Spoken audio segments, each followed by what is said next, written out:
नमस्कार। इंजीनियरिंग विषयों में रुचि बनाने और विषय समझ को मजबूत बनाने के लिए श्रीदेवी क्लासेज यूट्यूब चैनल पर हमारे विषय इलेक्ट्रिक पावर सिस्टम में एक नई वीडियो में बात करते हैं सर्किट ब्रेकर की कैपेसिटर स्विचिंग, करंट चॉपिंग और रेजिस्टेंस स्विचिंग क्या है। तो शुरू करते हैं आज की वीडियो। सर्किट ब्रेकर के ऑपरेशन में खास स्थिति है कैपेसिटिव लोड की स्विचिंग की। जब हम किसी कैपेसिटर बैंक को या कोई चार्ज लाइन को या केबल सिस्टम को या हमारी एक ट्रांसमिशन लाइन जो अंडरलोड कंडीशंस पे है उसे मेन लाइन से जोड़ते हैं, क्लोज करते हैं सर्किट, तो एक बड़ा सा ट्रांजिएंट करंट एग्जिस्ट करता है जो सामान्य जो हमारे सर्किट की करंट होती है उससे कई गुना ज्यादा होता है। और इस तरह के करंट का स्टार्टिंग में ज्यादा होने का कारण है हमारे कैपेसिटर बैंक या अनलोडेड ट्रांसमिशन लाइन या केबल सिस्टम का स्टार्टिंग के समय सर्ज इंपीडेंस का काफी लो हो जाना। एक हाई वोल्टेज की ओवरहेड ट्रांसमिशन लाइन का अनलोडेड कंडीशन में charging current tens of ampere 10-20 ampere हो सकता है और ऐसा करंट हमने कभी पढ़ा है फेरेंटी इफेक्ट बनाकर रिसीविंग एंड पे सेंडिंग एंड से भी ज्यादा वोल्टेज बना देता है। अंडरग्राउंड केबल्स में कैपेसिटिव इफेक्ट ज्यादा होता है तो ऐसा चार्जिंग करंट ज्यादा होता है और वो हंड्रेड्स ऑफ एम्पियर्स हो सकता है। जबकि कैपेसिटर बैंक्स में अगर वो बहुत ज्यादा किलोवाट रेटिंग्स की है तो ऐसा जो नॉर्मल चार्जिंग करंट है वो थाउजेंड्स ऑफ एम्पियर हो सकता है। और इन सभी कंडीशंस में अगर इनका स्टार्टिंग सर्ज इंपीडेंस कम हो तो जो स्टार्टिंग इनरश करंट है वो काफी ज्यादा हो जाएगा। हम हमारे पावर सिस्टम में कैपेसिटर बैंक का इस्तेमाल करते हैं ताकि सिस्टम का पावर फैक्टर इंप्रूव हो जाए, हमारी वोल्टेज रेगुलेशन की प्रॉब्लम सुधर जाए और लाइन में लॉसेस कम हो जाए, हमारी एफिशिएंसी बढ़ जाए और हमारी रिएक्टिव पावर डिमांड कम हो जाए। किसी एक अकेली कैपेसिटर बैंक को एनर्जाइज करना अपने आप में बहुत ज्यादा इनरश ऑफ करंट जनरेट करता है और उसकी एक हाई फ्रीक्वेंसी भी है। अगर हम हमारी कैपेसिटर बैंक को parallel back to back connection के साथ इस्तेमाल करते हैं तो ऐसा जो इनरश करंट है उसका मैग्नीट्यूड और उस करंट की जो ट्रांजिएंट फ्रीक्वेंसी है वो दोनों बहुत ज्यादा हो जाएगी। लो सर्ज इंपीडेंस के कारण स्टार्टिंग इनरश करंट के ज्यादा होने के साथ साथ कैपेसिटर स्विचिंग में एक और समस्या है और वो है हमारे सर्किट ब्रेकर के कॉन्टैक्ट्स में जुड़ने से पहले ही एक प्री स्ट्राइक का हो जाना, क्योंकि हमारी जो सप्लाई की वोल्टेज है उसका पीक कॉन्टैक्ट के टच होने से पहले आ जाता है। ऐसी स्थिति में कॉन्टैक्ट टच होने से पहले कॉन्टैक्ट के बीच में जो वोल्टेज स्ट्रेसेस होती है या इलेक्ट्रिक फील्ड स्ट्रेंथ बनती है वो हमारे कॉन्टैक्ट्स के बीच में करंट फ्लो को शुरू कर देती है। इस तरह से टच होने से पहले जो प्री टच आर्किंग होती है या प्री स्ट्राइकिंग होती है उससे हमारे कॉन्टैक्ट गर्म होकर थोड़े पिघलने लगते हैं, मुलायम हो जाते हैं और ऐसी स्थिति में जब वो अचानक जोड़े जाते हैं प्रेशर के साथ तो उनमें फुल क्लोजर के समय वेल्डिंग होने की समस्याएं पैदा हो जाती हैं। पावर सिस्टम में जीएसएस पे पावर फैक्टर सुधारने के लिए लगाई गई कैपेसिटर बैंक जैसे कैपेसिटिव लोड का चार्जिंग करंट भी ज्यादा है और स्टार्टिंग इनरश करंट भी बहुत ज्यादा है और इनकी जो प्री टच आर्किंग है वो इतनी सिवियर हो जाती है कि कॉन्टैक्टर और सर्किट ब्रेकर के कॉन्टैक्ट्स का वेल्ड होना प्रॉब्लमेटिक है। ये समस्या एलटी में इंडस्ट्रियल पावर फैक्टर सुधारने के लिए जो ऑटोमेटिक पावर फैक्टर कंट्रोलर के कॉन्टैक्टर होते हैं उनके साथ भी हो सकती है। ऐसी कैपेसिटर ड्यूटी के कॉन्टैक्टर में स्पेशल प्रोविजंस होता है जिसमें कॉन्टैक्टर स्टार्टिंग इनरश करंट को कम करने के लिए कैपेसिटर के साथ एक सीरीज में रेजिस्टेंस के साथ कनेक्ट होता है और जब इनरश करंट कम हो जाता है तो उस स्टार्टिंग रेजिस्टेंस को हम एक दूसरे ऑक्सिलरी कॉन्टैक्टर से शॉर्ट कर देते हैं ताकि हमारे कॉन्टैक्टर में इनरश करंट की एक्सेस हीटिंग और प्री टच आर्किंग से कॉन्टैक्टर के कॉन्टैक्ट के वेल्ड होने की समस्याएं ना रहे। कैपेसिटिव सर्किट में जोड़ते समय जहां हाई इनरश ऑफ करंट और कॉन्टैक्ट के प्री टच रीस्ट्राइक की समस्याएं हैं उसी तरह से कैपेसिटिव सर्किट में करंट का इंटरप्शन करते समय ओपनिंग करते हुए सर्किट ब्रेकर भी समस्याएं पैदा होती हैं। कैपेसिटिव लोड की सर्किट ब्रेकर से इंटरप्शन की समस्या एक्स्ट्रा हाई वोल्टेज की ओवरहेड ट्रांसमिशन लाइन में ज्यादा गंभीर है। भले ही उनका चार्जिंग करंट सिर्फ 10 एम्पियर की कोटि का है लेकिन उनमें सिस्टम वोल्टेज बहुत अधिक है और जब सर्किट ब्रेकर अपने कॉन्टैक्ट ओपन कर लेता है तो उनका जो लाइन कैपेसिटेंस है वो अपनी सिस्टम वोल्टेज को जो कि बहुत हाई है उसे कांस्टेंट अपनी चार्जिंग के साथ मेंटेन करता है और उससे हमारी समस्याएं किस तरह से पैदा होती है वो समझते हैं। एक unloaded extra high voltage transmission line हो या कोई दूसरा कैपेसिटिव लोड हो, कैपेसिटिव लोड में ये जो लाल वेव फॉर्म करंट की है वो सिस्टम की वोल्टेज से 90 डिग्री आगे होती है। करंट का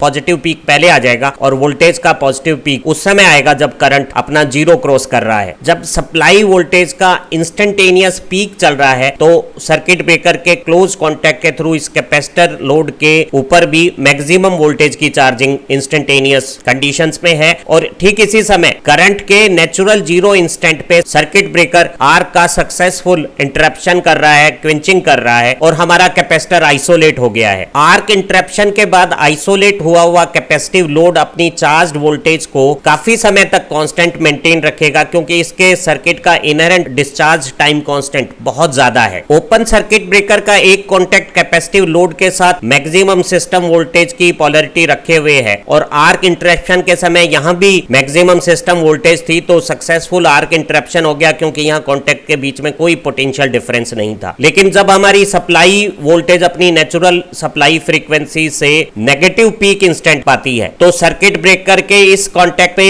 नेगेटिव पीक वोल्टेज है और इस कॉन्टैक्ट पे पॉजिटिव पीक वोल्टेज है, तो ओपन सर्किट ब्रेकर के कॉन्टैक्ट के बीच में 2 टाइम्स सिस्टम वोल्टेज आ गई है। केवल आधी साइकिल के 50 हर्ट्ज के केस में 10 मिलीसेकंड समय में सर्किट ब्रेकर के कॉन्टैक्ट पे 0 से वोल्टेज का 2 टाइम्स पीक वोल्टेज हो जाना बहुत तेजी से यहां रीस्ट्राइक वोल्टेज को इंक्रीज करता है। सिर्फ वैक्यूम सर्किट ब्रेकर जो सबसे बेहतरीन है और SF6 सर्किट ब्रेकर इतने कम समय 10 मिलीसेकंड में अपने सर्किट ब्रेकर के ओपन कॉन्टैक्ट्स के बीच में डाइलेक्ट्रिक स्ट्रेंथ को इतना बढ़ा पाते हैं, ये सिस्टम पीक वोल्टेज की डबल वोल्टेज यहां आर्क को रीस्ट्राइक नहीं कर पाती। बाकी सभी दूसरे सर्किट ब्रेकर में अगर वो कैपेसिटिव ड्यूटी पे काम करते हैं तो ऐसी स्थिति में सिस्टम की पीक वोल्टेज की double voltage circuit breaker sustain नहीं कर पाता और यहां आर्क के रीस्ट्राइक होने की संभावनाएं हैं और इस आर्क के रीस्ट्राइक होने से हमारे कैपेसिटिव लोड पे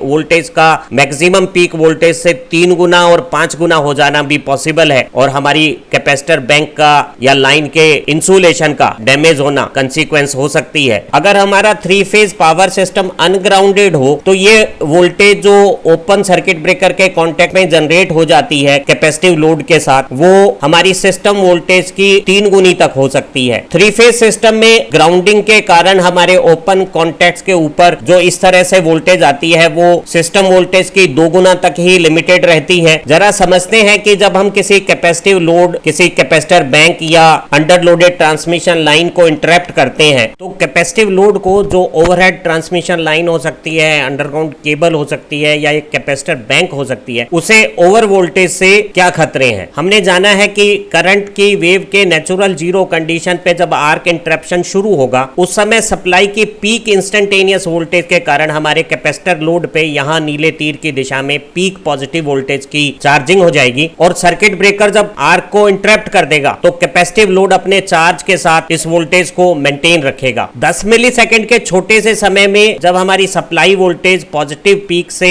नेगेटिव पीक अटेन करेगी तो इस कैपेसिटर के ओपन कॉन्टैक्ट पे यहां 2 टाइम सप्लाई वोल्टेज सिर्फ 10 मिलीसेकंड में इतनी तेजी से rate of rise of restrike voltage करेगी कि यहां आर्क के रीस्ट्राइक होने की हमेशा संभावना रहेगी अगर ये वैक्यूम सर्किट ब्रेकर या SF6 सर्किट ब्रेकर ना हो तो। अगर 2 टाइम सप्लाई पीक वोल्टेज के बराबर मैग्नीट्यूड के साथ यहां आर्क रीस्ट्राइक होता है तो वो आर्क इस लोकल L और C सर्किट में एक हाई फ्रीक्वेंसी के ट्रांजिएंट साइनोसॉइडल वोल्टेज बनाएगा जो सिस्टम वोल्टेज के साथ सुपर इंपोज होगी। इस ट्रांजिएंट वोल्टेज की, जो हाईलाइट में हमने वेव्स दिखाई है, उसकी नेचुरल फ्रीक्वेंसी 1/√LC किलोहर्ट्ज में होगी और H इंस्टेंट पे जब अचानक rate of rise of restrike voltage के ज्यादा होने से इस सर्किट ब्रेकर के कॉन्टैक्ट पे आर्क रीस्ट्राइक हुआ है तो इस इंडक्टर में करंट बिल्ट अप होता है और इस करंट की फ्रीक्वेंसी L और C की नेचुरल फ्रीक्वेंसी के हिसाब से किलोहर्ट्ज में है और ये करंट जब अपने पीक मैग्नीट्यूड पे होगा तो ये कैपेसिटर पूरी तरह से डिस्चार्ज हो जाएगा और इस इंडक्टर में मैक्सिमम करंट रहेगा और सर्किट ब्रेकर के कॉन्टैक्ट अभी भी हाई फ्रीक्वेंसी के इस ट्रांजिएंट करंट के कारण ब्रिज्ड है। ये करंट इस कैपेसिटर की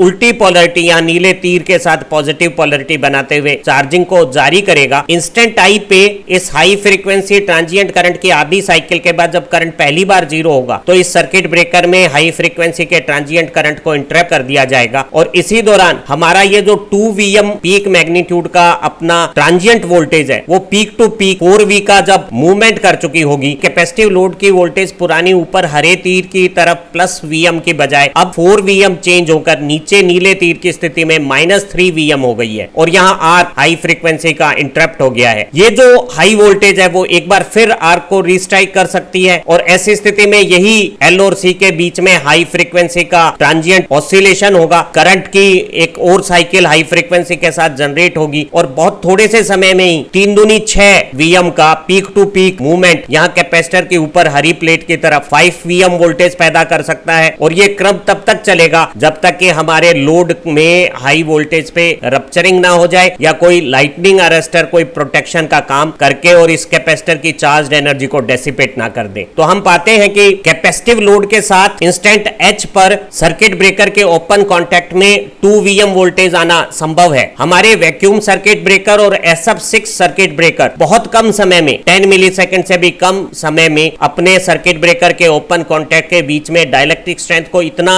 बढ़िया कर चुके होते हैं कि ये डबल VM वोल्टेज भी या आर्क को रीस्ट्राइक नहीं कर पाती और आर्क क्वेंच हो जाता है। लेकिन किसी और सर्किट ब्रेकर में या इवन इन्हीं सर्किट ब्रेकर में कोई बुरी परिस्थितियां होने पे अगर यहाँ आर्क रीस्ट्राइक हो जाता है तो ऐसी संभावनाएं हैं कि कैपेसिटिव लोड पे वोल्टेज 3 गुनी या 5 गुनी हो जाए और ऐसी स्थिति में लोड डैमेज हो सकता है। तो हम पाते हैं कि कैपेसिटिव लोड की स्विचिंग एक अलग टेक्निकल फीचर्स रखती है। वैक्यूम सर्किट ब्रेकर्स हैं वो कैपेसिटिव लोड को ब्रेक करने के लिए बेस्ट है। SF6 में भी डाइलेक्ट्रिक स्ट्रेंथ अच्छा बनता है, जल्दी बनता है, तो वो भी कैपेसिटिव लोड के लिए सुटेबल माने जाते हैं। आज की इस छोटी सी वीडियो में सर्किट ब्रेकर की विषय में परीक्षाओं में आने वाले जो महत्वपूर्ण प्रश्न हैं कैपेसिटर स्विचिंग वो निश्चित रूप से आपको समझ आ गए होंगे। हमारी जो दूसरी वीडियो है उससे आपकी विषय समझ और मजबूत होगी और परीक्षाओं में भी अच्छे अंक पाने में आपको सफलता मिलेगी। आप तरक्की करें, अच्छा पढ़ें। Have nice time, happy learning. Video देखने के लिए बहुत बहुत धन्यवाद।